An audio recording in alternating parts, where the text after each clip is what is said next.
Hi class, and welcome to this video, which is part of Year 12 Business Management and Unit 3 Outcome 2, which is all about human resources, human resource management, or simply managing employees.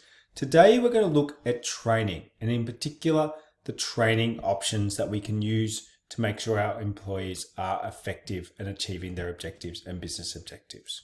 What do I want us to achieve from this video, or get an understanding when discussing this key knowledge point? We're going to need to know the difference between on-the-job and off-the-job training and the advantages and disadvantages of each. I don't normally in my videos get you to think about it, do now, but this is a part of our course where hopefully you've had some practical experience. So I want you to think of a time that you've received training or multiple different examples and think about what was it?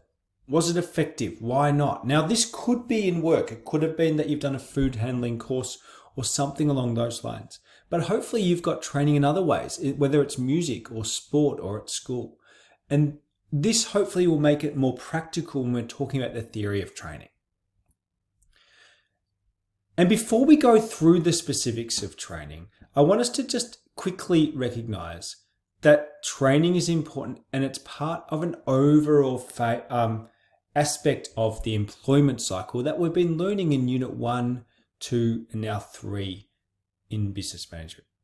Now, of course, the employment cycle always starts with an establishment phase. This is where we do our planning and recruit and select. And this was mainly in Unit 1 and 2. We're now looking at the maintenance phase. What happens when we have our employees? This outcome is all about how we maintain and motivate and train our employees. And that's what we're really focusing on here. Today, we're thinking about training and development.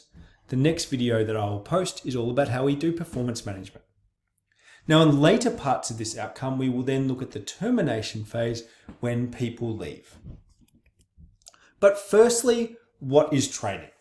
Before we go into the on the job and off the job, training is the process where a process is put in place to improve the skills, attitudes, and knowledge of employees. And we do that, and a business does this to ensure that they have the skills, attitudes, and knowledge to perform their job efficiently and effectively. And it's linked inherently to motivational strategies because investment in training is a motivational strategy. But I like to think of it as a flow chart. We have business objectives. And we know that they are really important, but we also know our employees are the ones that work in our business and help us achieve our business objectives. And we're going to need to have their objectives aligned. But for that to occur, for us to achieve a lot at the end of the year or whenever, a tick for our business objectives, we're going to need to have employees that are motivated. And this is going to involve understanding the theories and the strategies, which are the actions for motivating. And if we have motivated employees, we're halfway there. They want to work hard. They want to achieve the business objectives. We then need to think, do they have the knowledge and the skills to achieve our objectives? Because if they're motivated and have the knowledge and skills, they will probably achieve their objectives and our objectives. But if they don't have the knowledge and skills, it might be that it's not their fault. And then we must do training. And then hopefully we can have a successful achievement of employee and business objectives. So that's why training is so important. That's why there's a separate key knowledge point. Now we're going to split the training into two types, on the job and off the job. When I talk about on the job, I want you to think of it as training that occurs whilst doing your job.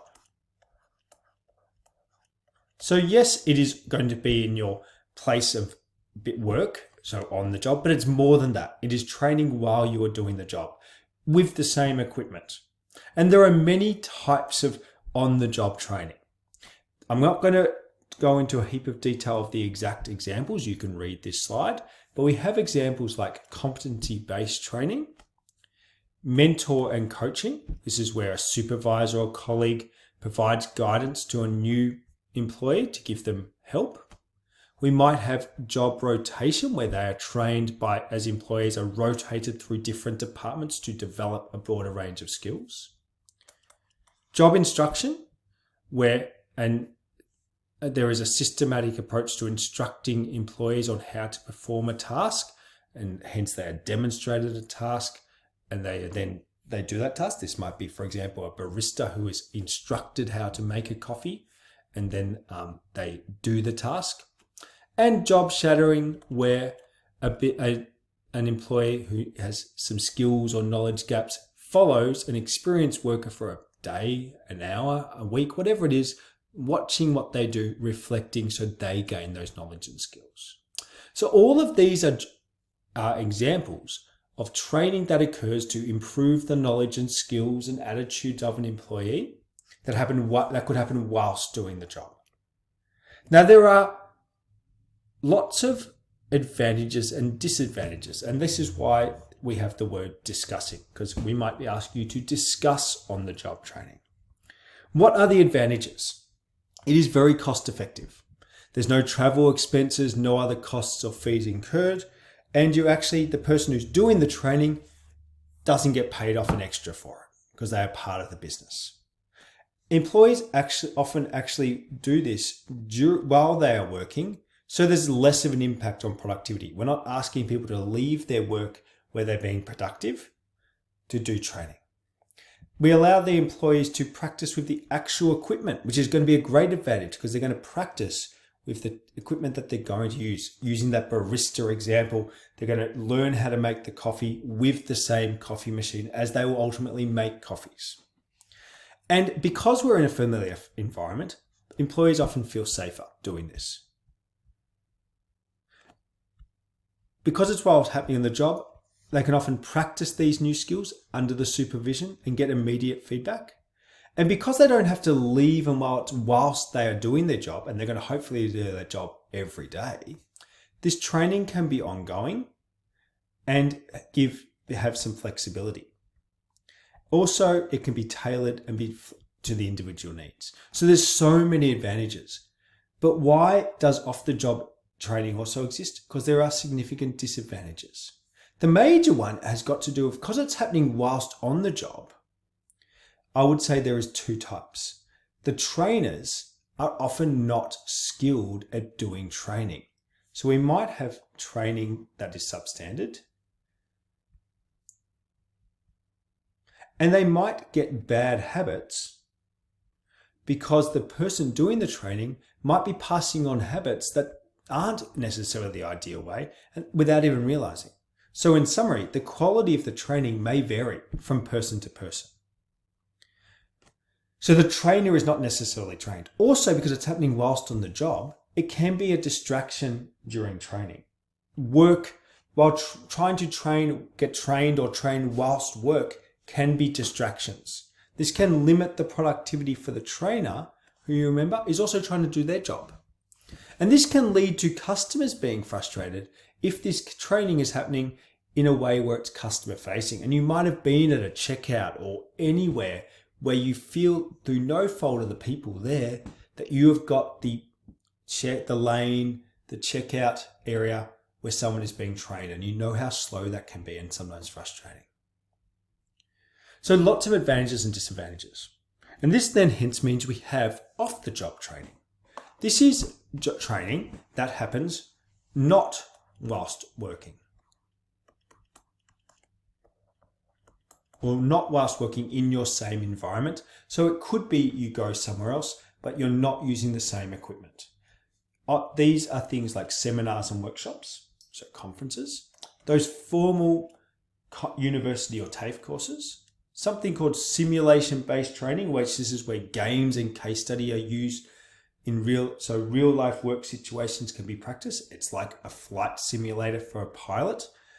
And we'll talk a bit more about that when we talk about disadvantages, and role plays. So what are the advantages of doing off-the-job training? Often in business management and in life, the disadvantages of one are fixed by doing something else. So the advantages of off-the-job training are because off-the-job training is often created or done because the disadvantages of on-the-job training. So off-the-job training often means that we have external specialists. So the quality of the trainers is higher. So the quality of the training program might be higher. It is often more structured and organized because you're not distracted and professionals have made this training. And this can make it more focused. There's less distractions while you're doing it. It can give you formally recognized qualifications in some case. And because it's off-site and not while doing the job, it can give you a sense of that feeling that this training is more important and hence more taken on. And it can give employees, if you're doing it with other parts of the business or other businesses, the opportunity to network, share information, and get other knowledge and skills. So there are many advantages that are the opposite of, which are essentially disadvantages in on-the-job training. So what are the disadvantages? Again, we almost flip it. While on-the-job training was often quite cheap, disadvantage of off-the-job training is it's quite expensive. Travel costs, trainer fees, course fees. Weirdly, because you might gain a formally recognized qualification, this might increase the employability of employees, and this might mean employees are more likely to leave to other businesses, because especially if there's not career advancement possible in the business. Now, of course, we have lost work time, and the training may be more theoretical. Now, one advantage that I didn't just talk about, which I do like to talk about, is often off-the-job training is the only way to do a particular type of training.